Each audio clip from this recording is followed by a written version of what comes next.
Bom dia, boa tarde, boa noite. Não sei exatamente qual horário que vocês estão vendo esse vídeo. Como vocês já sabem, eu me chamo Elisa Lino e sou o professor de filosofia de vocês. Na aula de hoje a gente vai falar a respeito de sexualidade e gênero, ou gênero e sexualidade. A ordem dos fatores não alteram as polêmicas e muitas polêmicas. Até bem pouco tempo atrás, sei lá, na escala de professor, né? 2, 3 anos atrás, eu daria essa aula tranquilamente. Porém, nos últimos anos, tem se levantado muitas polêmicas dentro da sala de aula a respeito dessa disciplina, ou melhor, desses temas. Algumas discussões são até relevantes e outras são de menor importância. De qualquer forma, a aula de hoje vai ser a respeito disso. Gênero e sexualidade, ou sexualidade e gênero. E claro, não é do ponto de vista da opinião do senso comum, ou do seu pai, da sua mãe, da sua tia. É do ponto de vista filosófico. Afinal, a gente está numa disciplina de filosofia. Então, primeiro de tudo, vamos começar com sexualidade. Algumas famílias, e essa é uma das polêmicas, julgam que isso é um tema para ser tratado de foro íntimo. Isso é legítimo. Outras acham que esse tema deve ser tratado de modo amplo, ou tem que ser uma política de Estado, e aí que leva a ser tratado dentro das escolas de ensino fundamental ou ensino médio, claro, levando em consideração a faixa etária de cada aluno. Felizmente para mim, eu já trato com vocês já no ensino médio, então vocês já têm boa parte da personalidade de vocês formada, o que é bom para mim. Enfim, primeiro de tudo, o ser humano é um corpo sexuado, básico. Ele é sexuado, ele tem um sexo. E isso, do ponto de vista biológico, tem uma razão de ser muito simples, pura e simples: reprodução. Os outros animais, outros organismos, né, têm reprodução sem ser sexuada. Alguns animais, eles também têm reprodução assexuada. Outros animais possuem os dois sexos para se reproduzir. Então, do ponto de vista estritamente biológico, o corpo ele é sexuado, ele tem um órgão sexual e ele tem uma função muito elementar, que é a reprodução. A natureza, né, que é outro nome para você dar a biologia, a natureza ela obriga os animais a se reproduzirem. No caso de nós, seres humanos, é através do sexo, através da sexualidade. Então é isso, do ponto de vista biológico, esse corpo ele é sexuado. E aí ele só tem duas opções. Ou ele tem um aparato sexual masculino, ou ele tem um aparato sexual feminino. Há alguns casos, o ser humano ele vem com o aparato sexual masculino e feminino, sendo um dos dois um pouco mais desenvolvido. Isso do ponto de vista biológico. Porém, né, do ponto de vista simbólico ou cultural, esse corpo ele não se limita a apenas a reprodução sexual. Se esse fosse o caso, os seres humanos, por exemplo, um casal que casa e tem 3 filhos, ele teria que ter transado apenas 3 vezes durante a vida inteira, o que não é o caso. Então, o ser humano, a partir da sua cultura, a partir do seu tempo, a partir da sua educação, ele constrói uma sexualidade a partir desse corpo sexuado biologicamente. Então, o sexo não se limita apenas à reprodução. No caso humano, por exemplo, as pessoas praticam sexo não apenas para reproduzir, praticam sexo para obter prazer.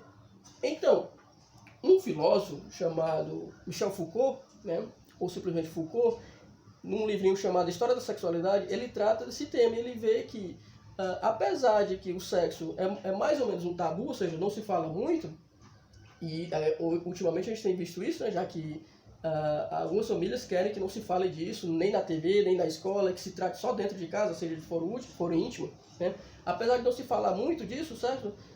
Ao mesmo tempo em que você não fala, você estimula, porque a gente vê também, né, os jovens cada vez mais começando a vida sexual mais cedo, por não ter uma educação sexual minimamente satisfatória.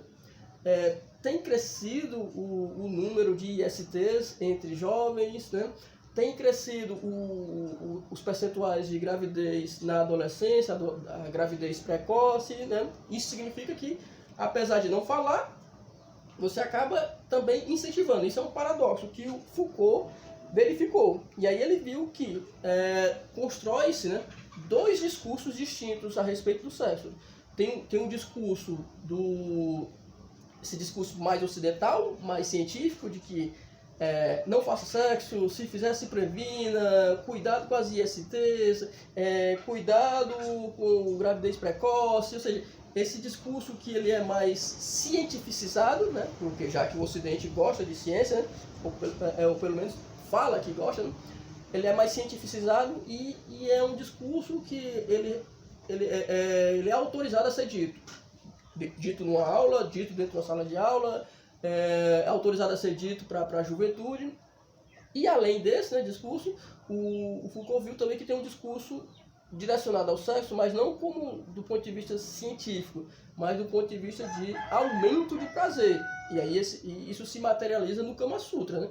Você fala em Kama Sutra, automaticamente na cabeça do adolescente surge aquele livrinho com um monte de imagens que é difícil, de posições difíceis de fazer, né? Mas o Kama Sutra é um manual muito mais amplo do que apenas sexo como penetração, mas é de companheirismo, de higiene, de cuidado, de cuidar de si, cuidar do outro, né? Então é muito mais amplo que isso. E claro, esse discurso é um discurso para obtenção de prazer, não é um discurso de dizer, cuidado, não faça sexo, se fizer se previna, cuidado com as ISTs, cuidado com a gravidez, não, é um discurso um manual que ensina cuidar de si, cuidar do outro e aumentar o máximo possível esse prazer. Além disso, o Foucault viu que esse discurso ocidental cientificizado, né, do sexo, ele gera uma espécie de moral sexual.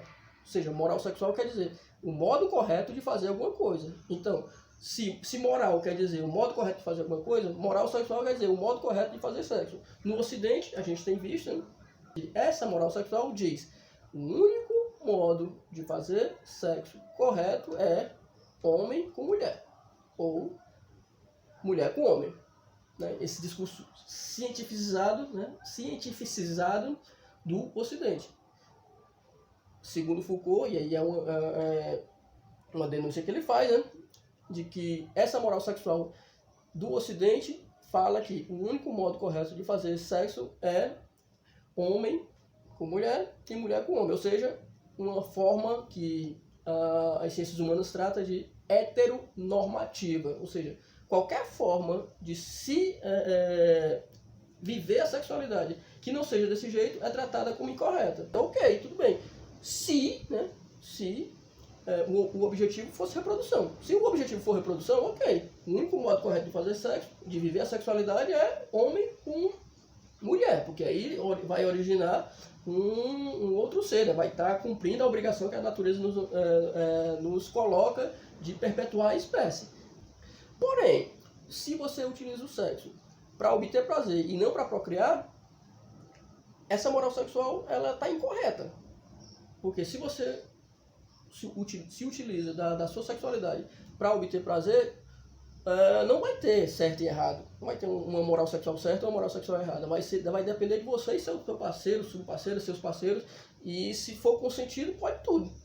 Então, esse corpo que é biologicamente sexuado e que tem uma função muito clara do ponto de vista biológico, esse corpo, do ponto de vista simbólico, ou seja, cultural, ele vai ter outras funções, né? Você vai obter prazer de variadas outras formas que não apenas homem com mulher, não apenas de uma forma heteronormativa. Então, uma outra filósofa que tratou desse tema foi a Beauvoir, só que ela já tratou da condição da mulher. Então ela já tratou do gênero, que também é a partir desse corpo sexuado que se constrói, a partir da cultura, do tempo e da educação, se constrói um papel de gênero a respeito daquele corpo. Que aí vai dizer o que é ser homem, o que é ser mulher, no decorrer da história humana, e em cada tempo isso vai variar. Tenho certeza absoluta que ser mulher para a mãe de vocês, ser homem para o pai de vocês, pais, avós, ou mães e avós, pais e avós, e mães e avós, é diferente de ser homem e mulher hoje. Então, no decorrer do tempo, isso vai variando. E aí é nesse sentido que a Beauvoir, né, no livrinho dela chamado O Segundo Sexo, que ela cunha, né, uma expressão que ficou famosa, tanto para quem gosta, como para quem não gosta, para detratá-la, né, que é: não se nasce mulher, torna-se mulher. O que ela quis dizer com isso? Ela não está querendo dizer, em absoluto, né, de forma alguma, que você não nasce com um aparato sexual feminino. Claro que sim. Você nasce com um aparato sexual feminino, né, ou você nasce com um aparato sexual masculino. Porém, né, depende do lugar, né, Brasil, América, Europa, África, e depende do tempo. Hoje, 2020, ou 1900, né, ou 1800, ou wherever, seja que tempo for, dependendo do lugar e do tempo, a construção, né, cultural, simbólica, em cima daquele corpo sexuado vai variar com o tempo. O que é ser mulher hoje não é de forma alguma o que foi ser mulher ontem, né? Ou não significa que o que define ser mulher hoje vai definir o que é ser mulher amanhã. Da mesma forma com os homens. O que ser homem hoje não significa que foi o que é ser homem ontem e o que vai ser homem depois. E isso varia. Então é nesse sentido a expressão da Simone de Beauvoir, que aí algumas pessoas insistem em não entender, ou entendem e tentam deturpar. Além disso, a gente também tem dois filósofos franceses, né, chamados Deleuze e Guattari, Gilles Deleuze e Félix Guattari.